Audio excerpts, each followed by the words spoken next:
It's not just helping the individual, but also equipping them with the skills to grow the talent in the organization. Because, at the end of the day, we're in a business that relies heavily on our people. I don't want this to sound like a cliche, but it is, right? In today's world, it's about solution selling. It's about understanding the pain points of your customer. It's about the journey that you have with them.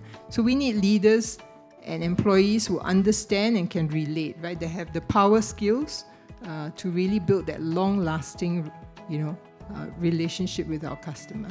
So it's been, and it will continue to be our investment, in terms of really engaging our mid-level leaders in this program.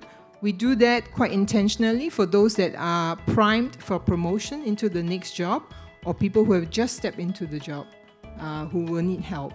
And then at this point in time, we are also experimenting with Daniel's support, a very targeted experiment with our more senior level leaders to see how that goes, right? Because I think we are also trying to debunk the notion that, senior leaders need to have this very privileged, one-to-one, high cost, face-to-face, coaching arrangement.